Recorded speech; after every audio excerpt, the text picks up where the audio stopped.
Je viens de lancer une vidéo sur Instagram qui est en train de devenir virale, 250 000 vues en 3 jours, sachant que j'ai que 1000 abonnés sur Instagram. Donc, j'aimerais te parler de ça. Pourquoi j'ai voulu mettre en place de la viralité sur mon compte alors que ça fait des mois et des mois et des mois que je n'ai pas envie de ça. J'ai changé d'idée par rapport à Instagram, donc je suis à fond dedans.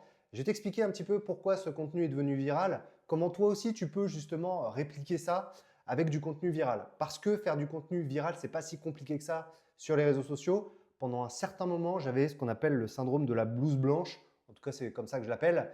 J'ai demandé à ChatGPT de me trouver un nom. Il m'a trouvé ce nom, j'ai trouvé ça sympa.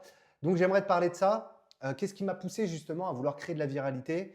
Est-ce qu'on va arrêter cap sur Bali? Je vais tout expliquer. Hack de la réalité plus effet Zeigarnik, je vais t'expliquer. Donc, ce sont les deux stratégies qu'on utilise, que moi j'utilise pour faire du contenu viral sur les réseaux sociaux. TikTok versus Instagram, je vais t'expliquer quelles sont les différences entre les deux plateformes. Si toi aussi tu veux créer du contenu viral, pour ceux qui ne le savent pas, bienvenue dans la piraterie du lundi. C'est du one shot, on ne se prend pas la tête, je te parle face cam et mon objectif c'est de donner des conseils, que ce soit aux marques ou aux créateurs de contenu qui veulent créer des vidéos qui performent, soit pour capter l'attention, soit pour vendre. Bienvenue, on m'appelle le Capitaine Hook sur les réseaux sociaux et on commence dès maintenant. Comme tu le sais, la semaine dernière, j'étais avec Cindy. On est sur Cap sur Bali en ce moment. Va falloir que je te parle de ça parce que j'ai un petit peu changé d'avis. Cap sur Bali, c'est le fait de parler de cette aventure-là, de vouloir justement partir à Bali pour 0 € avec Cindy. Et en fait, dernièrement, je me suis rendu compte d'un truc lié à la stratégie de contenu que j'ai sur les réseaux sociaux. C'est qu'il y a plein de gens qui ne comprennent pas pourquoi je ne suis pas encore parti à Bali. Je reçois des messages de gens qui me disent « Mais bah alors, t'en es où avec Bali ?» En fait, ils n'ont pas compris que j'étais en train de faire du storytelling, donc d'expliquer comment je mets en place une stratégie de contenu pour pouvoir me payer le voyage avec Cindy pour Bali. Et donc, je suis en train de perdre pas mal de gens par rapport à ça. Et je pense que j'ai fait une erreur marketing et une stratégie de contenu qui n'était pas la bonne. C'est-à-dire que les gens n'ont pas compris que mon objectif avec Cap sur Bali, c'est d'expliquer comment on construit une stratégie de contenu pour ensuite capter l'attention des agences de voyage, des marques, pour ensuite pouvoir partir à Bali. En fait, il y a plein de gens qui n'ont pas compris, ce qui est de ma faute en fait. Le fait que justement, avant de pouvoir avoir un voyage gratuitement, il faut offrir quelque chose aux marques, aux agences de voyage, etc. Et donc, créer du contenu en lien avec le voyage. Voilà. Et donc, que je mets en avant avec Cap sur Bali. Donc, je pense que c'est une erreur de ma part. Donc, je pense que Cap sur Bali ne va plus, je ne vais plus forcément parler du Cap sur Bali dans mes contenus. Je vais juste parler du fait que je travaille avec des marques locales, etc. pour alimenter mon portfolio voyage, pour ensuite partir, et là j'en parlerai plus tard, à Bali. Voilà. Donc, il y a une erreur de stratégie de ma part. Donc, sache que si je ne parle plus, je n'emploie plus le Cap sur Bali dans mes contenus, c'est normal. Voilà. Petite parenthèse, donc je n'arrête pas ce contenu-là évidemment. On continue à faire du voyage, on continue à trouver des entreprises localement, etc. Ça va arriver. D'ailleurs, tout à l'heure, je vais tourner pour une entreprise locale, quelqu'un qui a une salle de danse. Donc ça aussi, ça va me servir pour Cap sur Bali. Je vais t'expliquer pourquoi. Donc ça, concrètement, je n'arrête pas le local. Au contraire, je vais l'accélérer.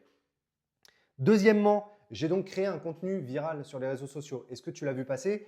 C'est moi qui suis dans ma voiture et on voit la dashcam, ça veut dire la vidéo qui filme l'avant de la voiture. Les dashcams, ça filme les accidents, tu vois. Et là, qu'est-ce qui m'arrive? Un accident. Paf! Je me tape une voiture. On se rend compte en fait que finalement, je n'ai pas du tout d'accident.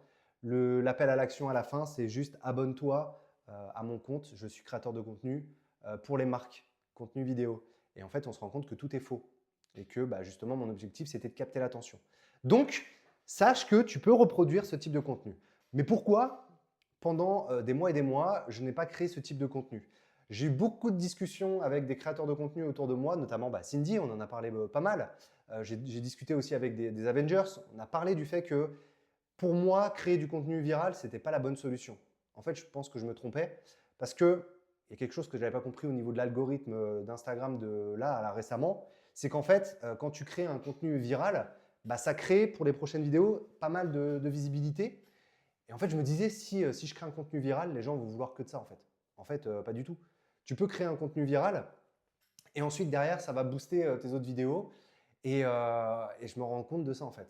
Alors que je ne voulais pas le faire pendant des mois et des mois. Je me disais, faire un contenu viral, ça va me faire passer pour le mec qui est voilà, le mec qui fait du putaclic. Alors qu'en fait, c'est en train de créer.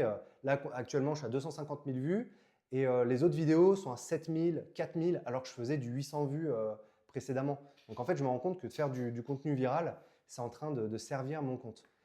Moi, j'avais un syndrome qui s'appelle le syndrome de la blouse blanche, de vouloir faire des contenus très très longs. Tu peux regarder les vidéos d'avant, hein. C'est des contenus très longs qui durent plus d'une minute à chaque fois. Et je me disais, il faut que je leur balance du contenu expert, du contenu expert, du contenu expert, en espérant, parce que ça marchait comme ça à l'époque sur Instagram, en espérant qu'il y ait une des vidéos qui perce, alors que ça n'a pas fonctionné. Maintenant, ma stratégie, elle est complètement différente. Ça va être de créer du contenu court, à peu près 15-20 secondes, on va dire à peu près 20% du temps, et du contenu un peu plus long où j'explique des choses aux gens. Et là, ça sera du 30, 40, 50, 60 secondes, mais pas plus. L'objectif, c'est pas de saouler les gens et on se rend compte que l'attention des gens est ultra limitée en fait sur les réseaux sociaux et qu'il faut optimiser ça en créant du contenu viral pour les intéresser et ensuite du contenu une fois qu'ils sont abonnés qui sera vraiment axé sur la création UGC, les vidéos, etc. etc. Donc, j'ai un peu changé d'avis. Et donc, justement, pour créer du contenu viral, j'ai deux petits tips à te donner. Moi, j'utilise des vidéos qui s'appellent Hack de la réalité. Là, par exemple, je suis en train de conduire, on voit que je suis en mode dashcam et paf, il m'arrive un accident. Ça capte l'attention parce que les gens se disent « Waouh, il y a une situation du quotidien, est-ce qu'il va avoir un accident ?» Oui, il a un accident. Et ensuite, je fais le tour et là, je filme le post-it qui dit abonne-toi à ma chaîne, etc. Je suis créateur de contenu. Voilà, en fait, tout était faux. Et donc, premièrement, c'est hack de la réalité. Ça veut dire qu'on utilise un contenu de la vie du quotidien. Je vais en faire d'autres des vidéos hack de la réalité. Donc, abonne-toi à mon compte si tu veux découvrir ça. Donc ça, c'est la première chose. Hack de la réalité, tu peux très bien faire la même chose. Il t'arrive quelque chose au quotidien. Je ne sais pas, par exemple, je vais te dire une grosse connerie. Tu es en train de faire cuire quelque chose au four. Là, tu es en panique. Tu ouvres ton four et là, tu sors quelque chose et c'est par exemple « abonne-toi à mon compte ». Et en fait, tu as hacké la réalité. Autre effet psychologique qui est utilisé là, c'est ce qu'on appelle l'effet Zeigarnik. En fait, Bluma Zeigarnik, j'en ai déjà parlé. D'ailleurs, j'ai été interviewé par BFM TV à l'époque pour parler de ça. L'effet Zeigarnik, c'est tout simplement le fait de suspendre l'attention des gens. Par exemple, là, ce qui se passe, c'est que les gens, tant qu'ils n'ont pas le fin mot de l'histoire, ils vont rester connectés à la vidéo. Parce qu'ils vont se dire, bah, attends, il va se passer quoi à la fin? Putain, l'accident, tout ça, tout ça. Et en fait, Bluma Zeigarnik, c'était une psychologue du début du XXe siècle qui s'est aperçue que, parce qu'elle observait les serveurs dans les bars, elle s'est rendue compte qu'au final, les serveurs se souvenaient de la commande des gens jusqu'à ce que la commande soit passée. Une fois que la commande était passée, elle posait la question au serveur, qu'est-ce que vous avez servi à la table 12? Je ne me rappelle plus. Par contre, si elle avait demandé à la personne qu'est-ce que les gens ont commandé à la table 12 et que ce n'était pas encore donné, eh ben, les serveurs s'en rappelaient. Donc en fait, quand tu arrives à maintenir la curiosité des gens, eh ben, ça maintient leur attention tout simplement. Donc tu vois, tu peux très bien utiliser une vidéo où dès le départ, tu ne vas pas donner toutes les informations. Par exemple, tu peux leur dire, à la fin de cette vidéo, je vais te donner par exemple un lien de folie, tu vois, ou autre chose, tu vois. Et donc ça va maintenir leur intérêt jusqu'au bout de la vidéo. Donc ces deux effets psychologiques, je vais les utiliser pour mes contenus viraux, pas forcément tout le temps. Je vais essayer d'en faire un maximum au départ pour faire monter justement, parce que là je suis dans une phase de viralité entre guillemets, et mon objectif ça va être de faire monter mon nombre d'abonnés rapidement pour qu'ensuite je puisse utiliser ce nombre d'abonnés pour mes autres projets, notamment le fait de partir à Bali ou alors les projets plus locaux, parce que je vais aussi beaucoup faire de contenu local. Je vais notamment, là mon objectif ça va être de faire beaucoup de restos, de faire beaucoup d'hôtels, de faire beaucoup de sorties avec des potes, etc. Donc l'idée d'avoir des abonnés évidemment c'est un indicateur. Sache une chose d'ailleurs, si tu veux faire du contenu viral, etc., en ce moment, je ne sais pas si c'est ton cas, mais sur Instagram, moi j'ai eu l'abonnement premium, là, je ne sais plus comment ils appellent ça, certifié pour 1,09 €, je crois, et tu as 30 jours. Sache une chose, c'est que Instagram va booster ton compte si tu as du contenu certifié. Si tu as ton compte certifié, il booste ton compte, tout simplement. C'est l'avantage. Donc c'est pour ça qu'actuellement, je suis en train d'utiliser ça pour les 30 prochains jours parce que je vais sortir beaucoup de vidéos sur les réseaux sociaux. Donc, je récapitule. Pour créer du contenu viral, on hack la réalité, plus on utilise l'effet Zeigarnik. Autre chose que je n'ai pas dit, je vais t'en parler juste après, c'est TikTok versus Instagram. Personnellement, j'avais le syndrome de la blouse blanche, je t'en ai parlé, c'est le fait de vouloir créer du contenu expert, mais si tu veux faire la même chose, il faut que tu crées aussi du contenu viral, notamment sur Instagram.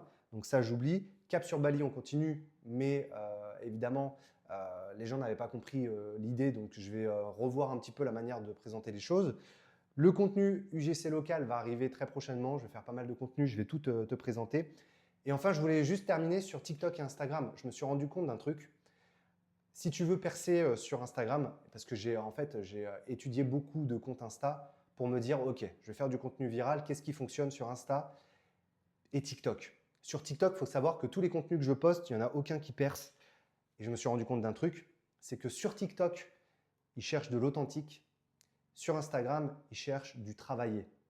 Même si ma vidéo est virale et paraît authentique, elle a quand même un certain niveau de montage, tu vois.